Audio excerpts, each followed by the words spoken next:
আসসালামু আলাইকুম প্রিয় বন্ধুরা, আরেকটা ভিডিও নিয়ে আসলাম। তো আমি সৌদি আরব রিজানে আছি। তো আপনারা সবাই কেমন আছেন দেখেন। সৌদি আরব প্রকৃতি কত সুন্দর, নারিকেল গাছ, তারপরে ট্রেন্ডি গাছ, অনেক সুন্দর গাছ আছে দেখেন। এটা আমার খুবই ভালোবাসা।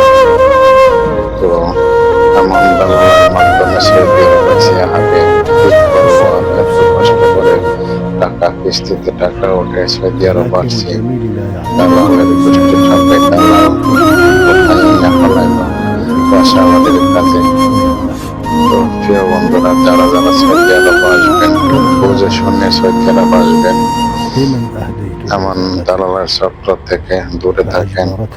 আমি আসে বুঝলাম আজকে সৌদি আরবের কি অবস্থা। সৌদি আরবের বাইরে কাজ করতে দেয় না, 1200 টাকা বেতন। কি বলবো ভাই, সৌদি আরবের কষ্টের কথা বলার কোনো শেষ নেই। এমন একটা ঈদের দিন যায়, বাংলাদেশে টাকা দিতে পারিনি। তো সবাই ভালো থাকবেন, সুস্থ থাকবেন। আসসালাম।